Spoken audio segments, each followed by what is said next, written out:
Assalamualaikum warahmatullahi wabarakatuh. Selamat malam. Kali ini saya akan menyampaikan sebuah materi dalam rangka ujian akhir semester akuntansi keuangan berkelanjutan di PJJ Akuntansi Universitas Indonesia tahun 2024. Di mana saya membuat judul atau tema terkait dengan BRI ya, 207, yaitu uraian ringkas format pelaporan tentang laporan keberlanjutan atas dampak terkait dengan pajak. Ini terkait dengan hal eh, pengaturan bagaimana sebuah standar global yang diatur oleh Global Reporting itu khusus pembangunan berkelanjutan, laporan berkelanjutan dari pembangunan berkelanjutan. Kan itu ada beberapa hal di mana sebuah pertanyaan timbul. Sebenarnya kenapa ada GRI? GRI itu bertujuan untuk membantu organisasi menjadi transparan dan bertanggung jawab atas dampaknya sehingga kita dapat menciptakan suatu masa depan yang berkelanjutan di planet ini, di atas bumi ini, karena bumi kan terdiri dari sebuah susunan secara ekonomi, secara lingkungan, dan juga secara sosial. Itu tercantum di dalam misi dan sejarah dari GRI itu sendiri, di mana dipublish di tahun 2024. Lalu bagaimana sih sebenarnya GRI itu berproses? GRI itu berproses menciptakan sebuah bahasa umum global bagi organisasi untuk melaporkan dampak yang memungkinkan terjadinya dialog dan pengambilan keputusan mengenai dampak tersebut. Nah, lalu yang dilakukan oleh GRI itu apa? Nah, GRI itu adalah pembuat standar global untuk pelaporan dampak, mengikuti proses yang independen dan melibatkan banyak pemangku kepentingan. Yang ketiga itu GRI mempertahankan standar pelaporan berlanjutan yang paling komprehensif di dunia. Dan standar GRI tersedia sebagai barang publik secara gratis. Itu yang keempat. Lalu kita ketahui standar GRI itu merupakan praktek terbaik secara global untuk melaporkan berbagai dampak ekonomi, lingkungan, dan sosial secara publik. Pelaporan keberlanjutan yang dikembangkan berdasarkan standar GRI memberikan informasi yang berdampak positif maupun negatif organisasi terhadap pembangunan berkelanjutan, yaitu uh, Sustainable Development Goal, di mana ada beberapa hal di sana diatur ada kurang lebih 17 secara standar. Selanjutnya itu GRI kita ketahui ada terbagi dalam 3 hal, yaitu secara universal, sektor, dan topik tertentu. Di mana kalau pajak itu dicantumkan dalam GRI 207 yang dirilis dipublish di tanggal 5 Desember 2019 ya. Kalau di 2022 itu ada GRI 1, GRI 2, dan GRI 3. Beberapa di tahun 2023, GRI 2000 di tanggal 23 Januari 2023 itu tentang standar yang sudah terkonsolidasi. Di antaranya ada sektor batubara, minyak, dan gas. Di mana yang sebelum-sebelumnya di tahun 2016 sudah ada mengenai beberapa hal terkait dengan sektor-sektor tersebut. Batubara dan minyak minyak dan gas itu memegang peranan penting terkait dengan GHG, yaitu global efek rumah kaca yang kita kenal, sehingga yang dimana secara ukuran yang diukur adalah berapa kandungan CO2 di dalam sebuah industri yang dihasilkan. Dimana nanti kita akan berkembang ke adanya IRSF1, IRS2, dan sebagainya terkait dengan hal itu. Itu sumbernya ada di www.globalreporting.org, di mana bagaimana kita secara standar global dan tentunya kalau setiap negara mengadopsi. Untuk ini bagannya ya, terkait dengan hal bagan, kalau kita lihat itu ada secara universal, secara sektor, dan secara topik. Kalau di topik itu masuk di GRI 207 itu secara topik ya.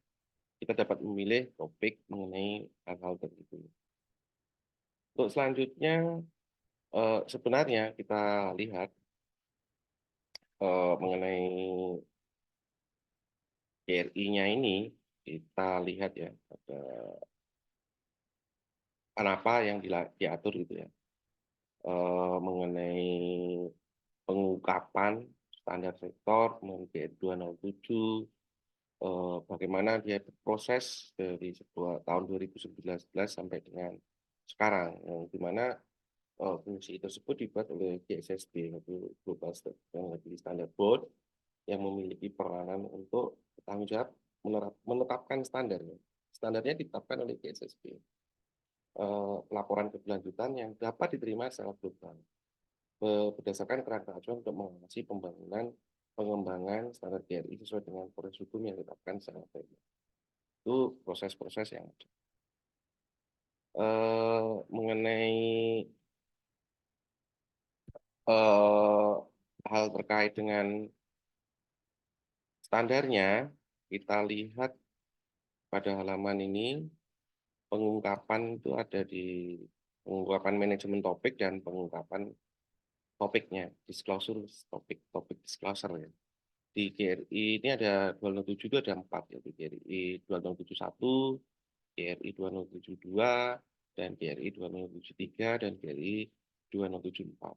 Nah, itu pengungkapan di satu itu ada terhadap pajak, yang kedua mengenai tata kelola, pengontrolan, dan manajemen risiko pajak.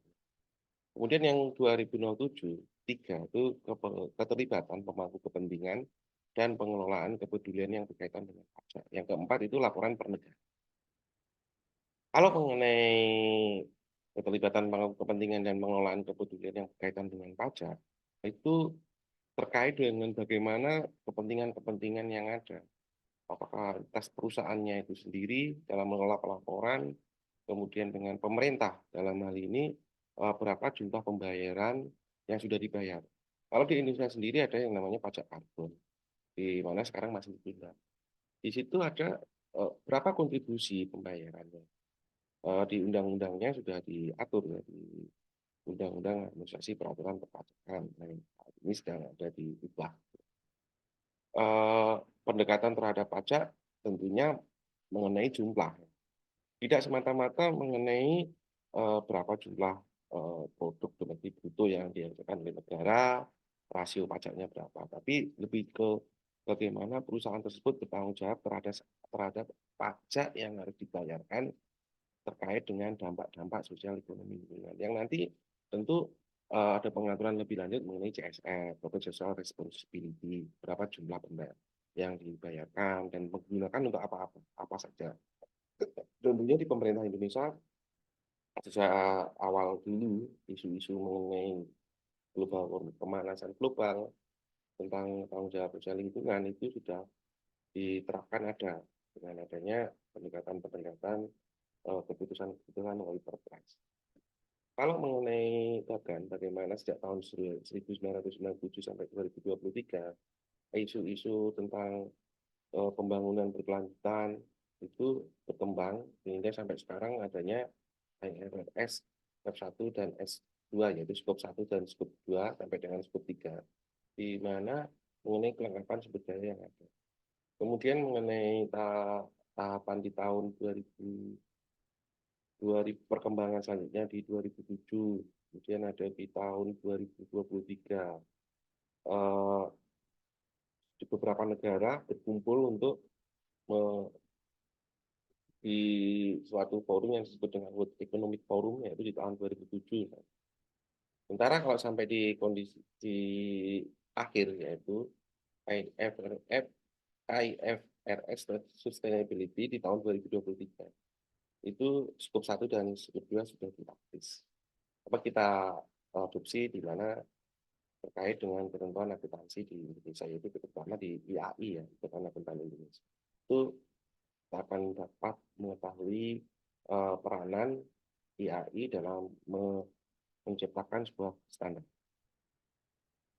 Terus selanjutnya dapat saya simpulkan mengenai hal ini bahwa terdapat beberapa standar mengenai laporan keberlanjutan yang ada, baik menurut ISSB maupun menurut GRI terkait dengan dampak pajak sebagaimana diatur dalam kerangka. Sehingga kolaborasi atas perspektif yang berbeda meskipun untuk mencermati hal yang sama, yaitu perekonomian, lingkungan, dan masyarakat serta hak asasi manusia. Itu perlu dapat kita cermati sebagai suatu standar sehingga tercipta pelaporan yang standar dan bertanggung jawab. Demikian yang dapat saya sampaikan terkait dengan bagaimana secara ringkas terhadap GRI 207. Terima kasih.